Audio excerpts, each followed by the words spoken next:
De Justicia, José Tello, a quien gentilmente hemos convocado para hablar de el hacinamiento de los penales, ¿no? Hablar también sobre un tema que viene promoviendo el gobierno, ¿no?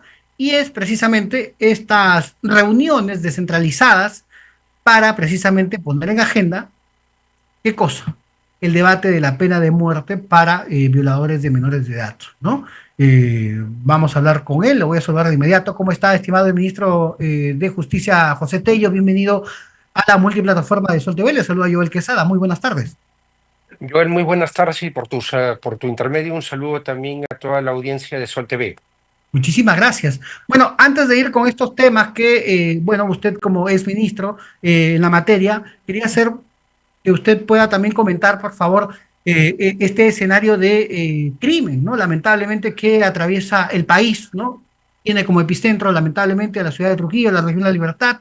Y en estos momentos, precisamente, el ministro del Interior, Juan José Santibáñez, acaba de llegar a Trujillo, se van a continuar reuniendo con las autoridades, con César Acuña, en fin, pero aquí quisiera saber su opinión, ¿no? Hay esfuerzos del gobierno, de la policía, sin embargo, las explosiones, las extorsiones continúan en Trujillo. ¿Qué estaría fallando, cree usted?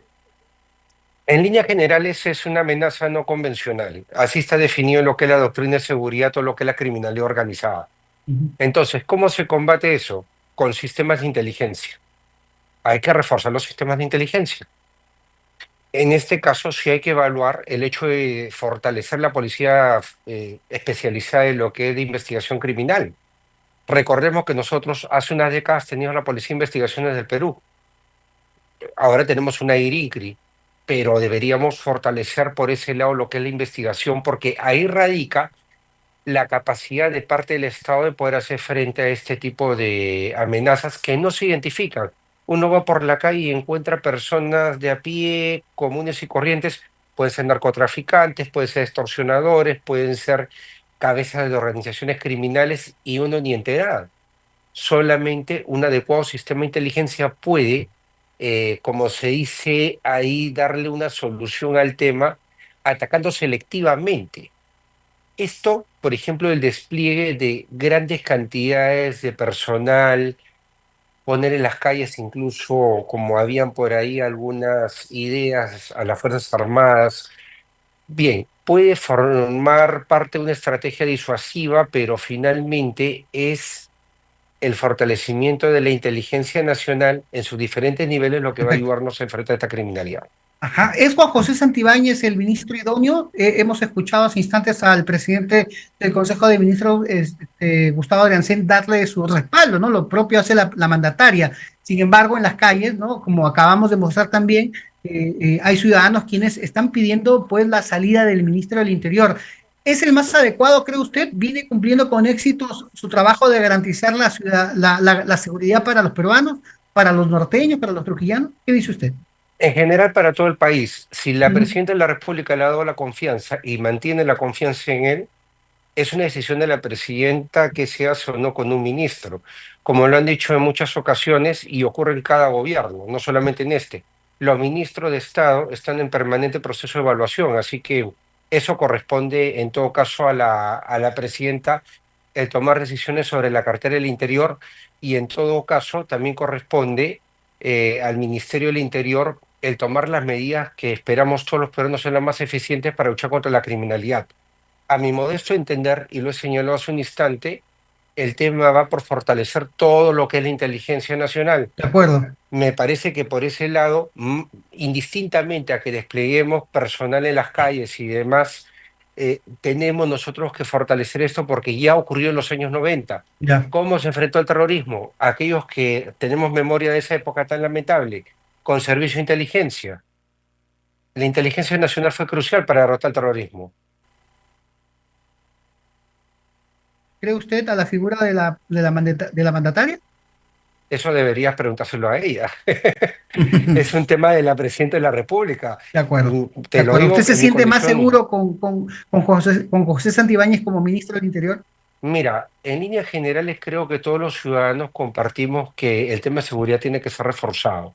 De acuerdo. En este caso, puede ser que la actual gestión de Benito Santibáñez dé un golpe de timón y vaya por otro tipo de camino, lo cual, si la presidenta le da el respaldo, enhorabuena. O sea, es bastante positivo que se maneje por esa Muy línea. bien, muy Si bien. no lo hiciera, finalmente hay una responsabilidad tanto de él como también de la propia mandataria que tendrán que asumirla frente a todos nosotros los peruanos. Muy bien, muy bien. Ahora, bueno, siguiendo en ese tema, porque lamentablemente tras el aumento, ¿no?, de la criminalidad, la ciudadanía está pidiendo salidas de todo tipo, ¿no? Hay ciudadanos, y eso es una evidencia, ¿no?, quienes están a favor, por ejemplo, de la pena de muerte, ¿no? Es un debate recurrente en este país, pero que nos llama la atención porque es el propio gobierno quien también lo está promoviendo a través de la cartera de justicia, ¿no? A través del ministro Grana, la pena de muerte para violadores de menores de edad.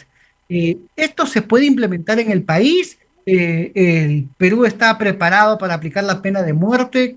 ¿Nuestro sistema de justicia así lo garantizaría? ¿Qué dice usted, estimado ministro? Bueno, en este caso nosotros lo que podemos advertir es que existe una falta de recursos en todo lo que es el sistema de justicia y específicamente en el Poder Judicial y el Ministerio Público.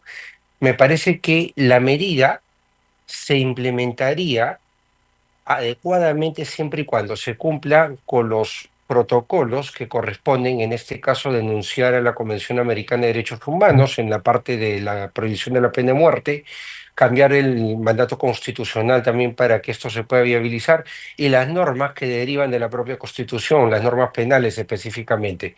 Pero si vamos nosotros al tema de la licencia que tiene esta medida para la población, podemos ver que muchos ciudadanos compartimos que requieren de medidas más radicales y acá viene algo importante, las propias encuestas de opinión pública. Mm. Vayamos a una muy antigua que hace poco he hecho referencia del año 2007 que habla de una aceptación de la medida de pena de muerte contra violadores de menores de edad del 81% y una más reciente del 2018 habla de un 87%, se ha incrementado el porcentaje. Pero nuevamente quería resaltar algo, tenemos que fortalecer lo que es el sistema de justicia y específicamente las capacidades logísticas del Ministerio Público y también del Poder Judicial.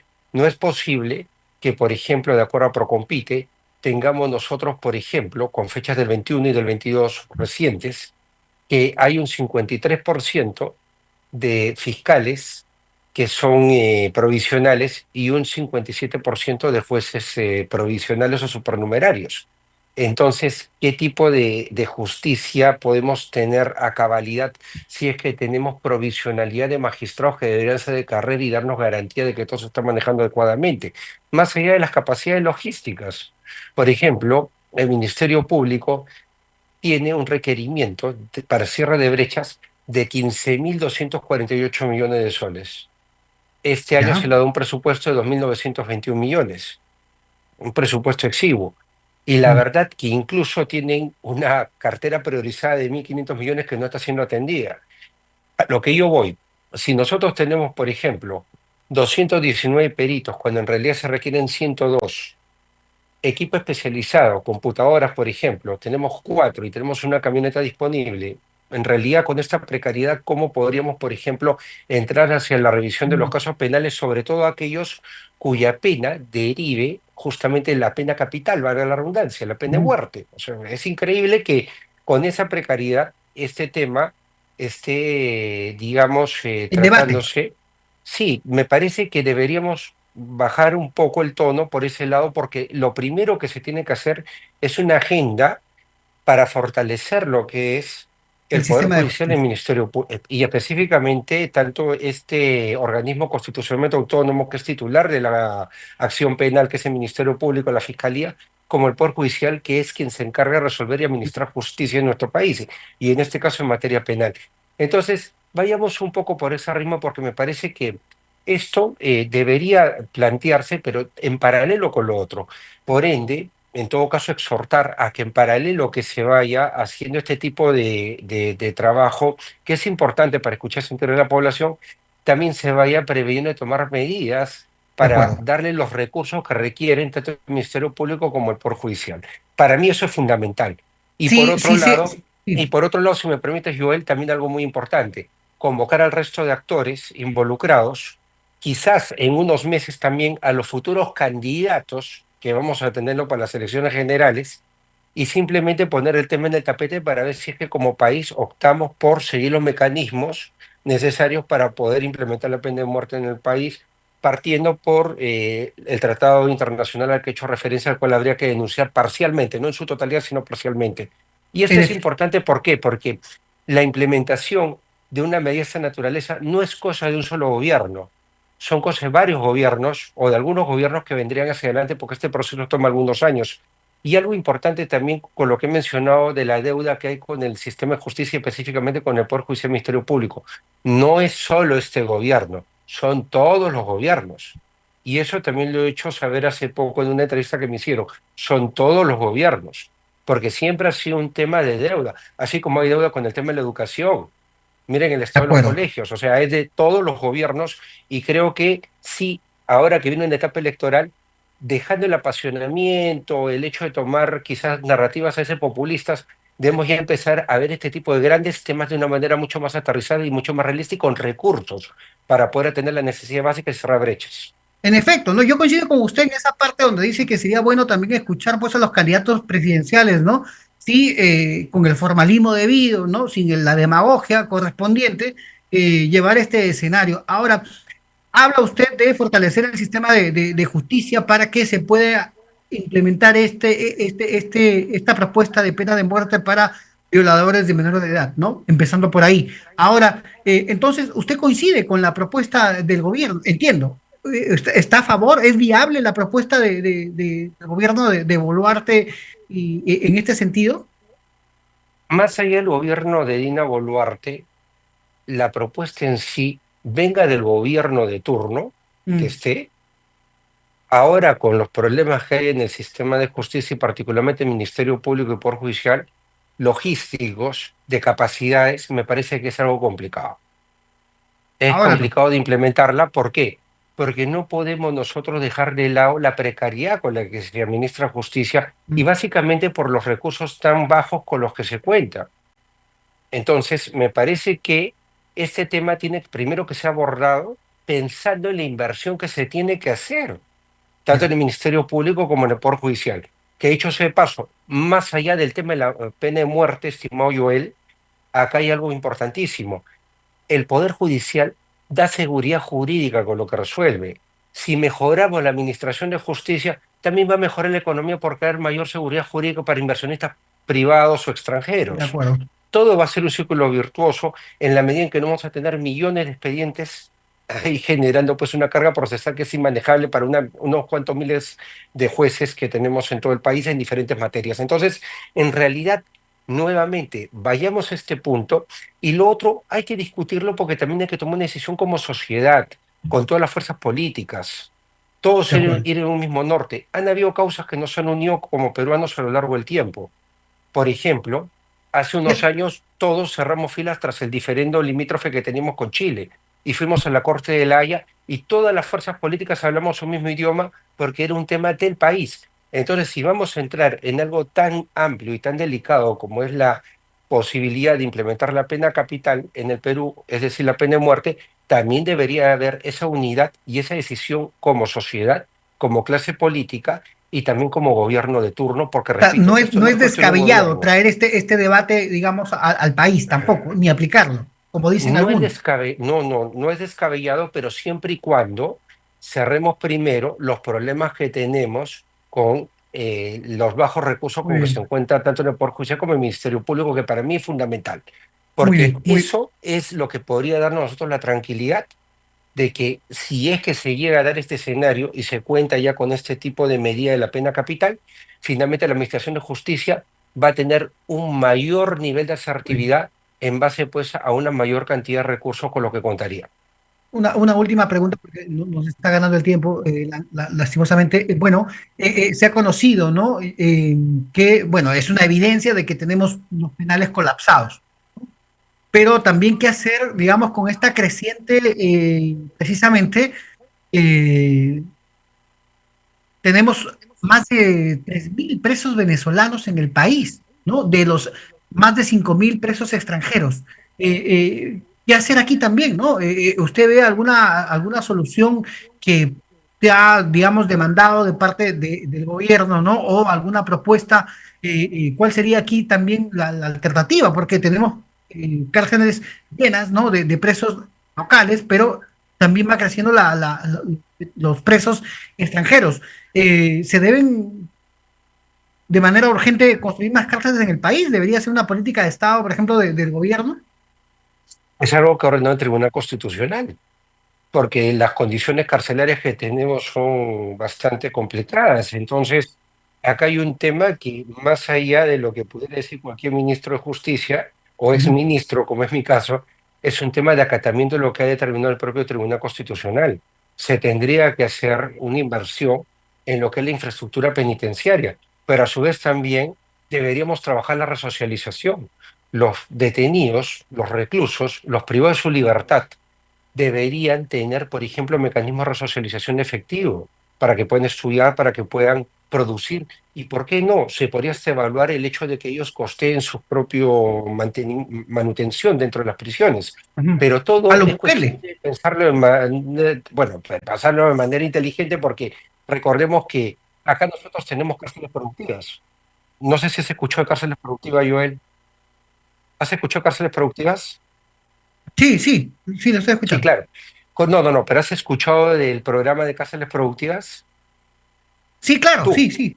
ya. Ese mecanismo, por ejemplo, es un mecanismo de resocialización bastante importante. Pero ¿qué pasa? Cuando uno va a los penales se encuentra que la infraestructura no es la adecuada. Y ojo, También. eso es autosostenible, ¿ah?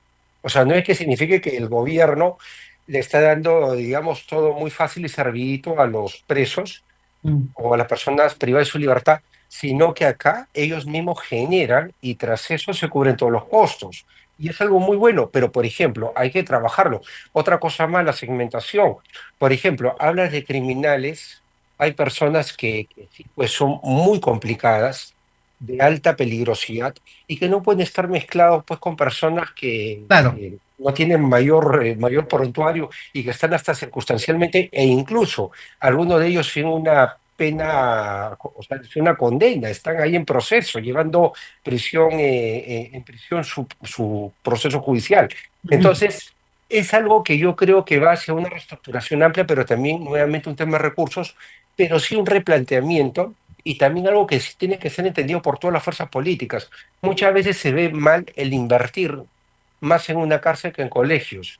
Si uno pregunta de la población, obviamente van a apostar por colegios, Así es. pero también tenemos que ver que si nuestro sistema prevé la resocialización, en los colegios se puede hacer cosas buenas por las personas que son rescatables. Quizás ser mucho más rudos, privar de beneficios penitenciarios a aquellos que tienen pues la condición de alta criminalidad Muy ahí bien, adentro.